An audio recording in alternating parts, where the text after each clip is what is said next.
Alright guys, welcome back. Today we're going to do Spider-Man Red Sonja, issue number 205 from Marvel Dynamite Comics, covered by Michael Turner. So in the first issue I didn't like it very much. There's a lot of problems with the books, and there's a lot of problems in this one too. It's better when it comes to writing, or story flow, but it's still a lot of problems. So without further ado, let's dive in. And then we're going to explain, well, if you want to read what's going on, you can pause the video. And, yeah, let's go. What's this? Oh, it's not Red Sonja. Okay. Anyway, so we have Eddie Brock talking to himself, right? Because the papers call him a villain, and he says, well, I'm writing up the evil, and Spider-Man is too much of a wimp, right? But then, I know, Venom is talking to him in a mirror, right? Because it's two personalities and all that stuff, right? But then there's some kind of a light, and he's been, well, not really transported into this world. So I thought, Venom doesn't have magic, but so my guess is that Kulan Gath-so is expanding his magic. Thus, Eddie Brock has been sucked into this world. But then, I don't know, Venom says, do you hear that? Kulan Gath-so calls to us. He knows us, Eddie. He needs us. He knows we have a role in the world he is remaking. Well, okay, by the way, so he's transforming into Venom, and now he works for Kulan Gath-so, right? Okay, and then we go back to Spider-Man battling his wife, who is taking the form of Red Sonja by touching the sword somehow. In my last video, I mean, from this comic, one of my commenters, subscribers, commented in my comment section about the eyelids, right? Or the eye things that he has is way too big, and it's really distracting. I'm going to show you what I mean, and he's actually right. Also the coloring and the inking. There's no inking, by the way. It's just, I mean, look at these lines. It's very rough.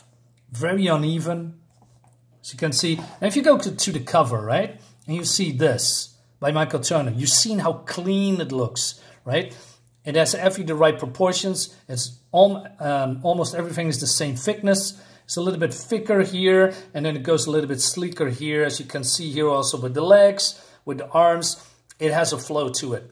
And now if you look here, how rough everything looks.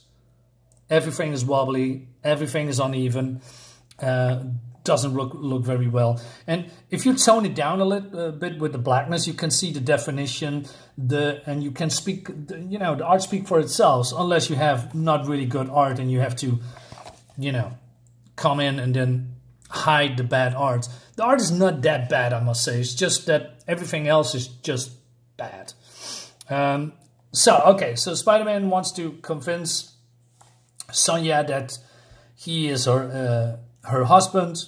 Of course, she doesn't believe him, right? So they are fighting each other. What strikes me very odd is that he has a spider sense, right? His instinct doesn't go off anywhere in this book, which, well, maybe one panel. I mean, she tried to decapitate him. Why doesn't his spider sense going off? It's weird, right? Because he clearly poses a danger to him. All right. So she tries to, he tries to talk to her, and she doesn't listen. And this is what I mean with the eye thingy, his I don't know, lenses. It's just, it looks really weird. Also this, oh my God. All right. She says, I have seen the death of gods, I have ridden off winged beasts, I have destroyed armies, and your point says got to go. You've got to...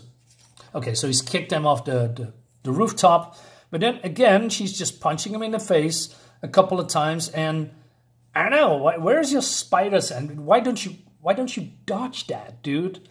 Anyway, so she has sworn to destroy Kulan Gath-so, right, because he's the father of all evil, and... This Goth man slaughtered my family before my eyes and stole my innocence. But on that day, I was blessed by a goddess to extract my revenge against such evil as yourself, demon, and all that serve Goth. Right? So then they're all falling down. And again, it looks bad. The background looks bad. The coloring looks bad. The shading looks bad. God. I don't know, man. Like I said, the art is, this art looks okay. The hair looks fine, I guess. But, you know, it's just... No. Just no. It's not appealing to look at, right? All right. So they're falling through the roof. Spider-Man is somewhat unconscious. Not sure why he doesn't use, I don't know, your web to, oh, I don't know, make a cushion, right? Like you are doing all the time. Why aren't you webbing her up? Because she's keep attacking you. Weird. All right, so she's plunging the sword down. But then she doesn't want to kill him. But suddenly, I felt things. You deserve better, man, Spider. You are a great warrior. I see that you are no demon. When I lost my sword, an odd vision came to me of a woman and a man. You seem familiar, Peter. And then she says, bah, what demon magic is this? And she says, now you're remembering. It's me, Peter Parker. Yeah, why don't you just shout it where people can hear you? When you lost contact with that stupid sword. Oh, and now his spider sense is tingling. And that's just weird. Look at this. So Venom comes in with his very extended jaw. I like this. Okay. He also speaks like Tolkien-y, according to Spider-Man.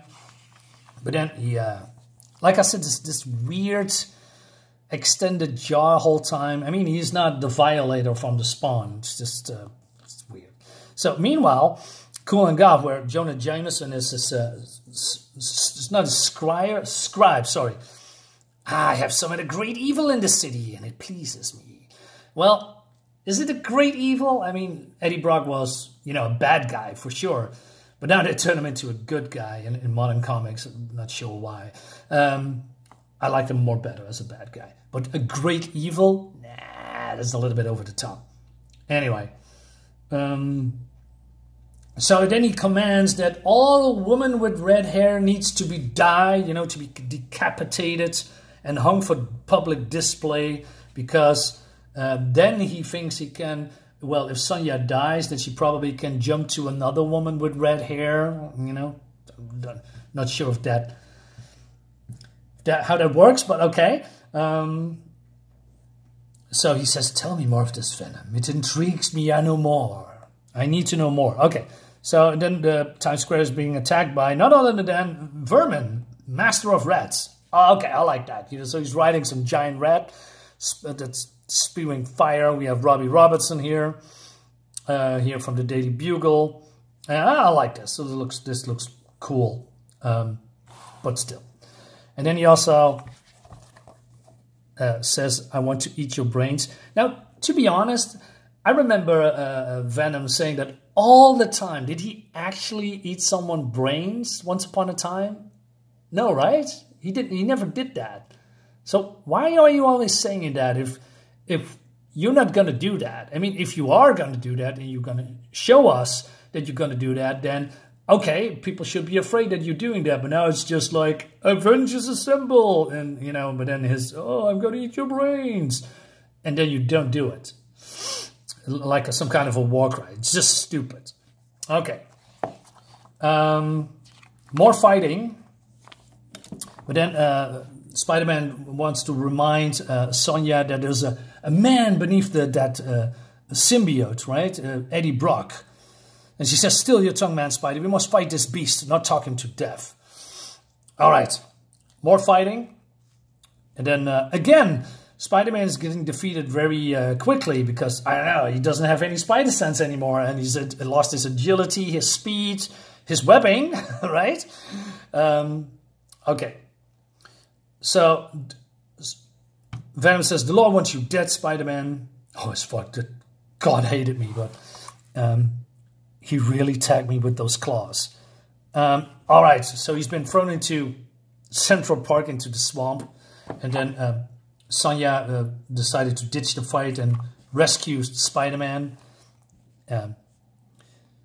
All right, so Venom comes in, Vermin comes in. Venom, the Lord would have words with you. I'm Vermin, servant of Kulan Gath, and you do his bidding. You all, what? You all the blood you have all the blood you can drink. What? Okay, okay, more beheading. So we have all these red-headed girls on the women on the pikes. So there's erasure of redheads, right? I mean, isn't that what Marvel is and the MCU is doing? Because every time a woman or a girl is cast with red hair, they're being race swapped. The irony. All right. So Kulan Gath says, the skulls of every red-headed female shall decorate my sacrifice camps, as I have done time and time again. The city has fallen to me with little strife, even with Sonja hunting me in the homeland. She's my curse. And here is the man-spider. But I have them set against each other, and now they're dead.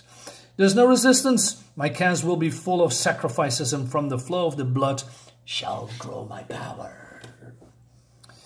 And when my magic grows, I'll transform the entire world in my image. I shall leave it a rotten carcass with my face seared upon it for all the gods to see. 'Twas easy, was it not, scribe? Yes, my lord. So Sonja rescues Spider-Man. And she says, I trust you, because she has a small voice in her head telling her to do so. But before I can figure out I have to stop Gath. I have seen him do this before. Drain a city of life so to fuel his sorcery, leaving behind only a wasteland of death. So she goes, leaves him here because he needs to find allies. But then, I don't know, 10 minutes later, they are getting dragged away by Kulan Gath's soldiers, I guess. And then she comes back and sees that he's been dragged away. All right, and Kulan Gath wants to know more about the symbiote, right? All right, and that's it. That's the book for today. So what do I think about this? Like I told you before, it's not good. It's better than the first issue, but overall the story is predictable to a certain degree. There's things that I like, so maybe it's getting better or not. But you know, the horrible decisions with art and Spider-Man not using his powers correctly, I don't know, man. It was some weird. Feels like a cash grab, but what do I know? Anyway, guys, let me know in the comments below what you think about this. See you next time. Bye-bye.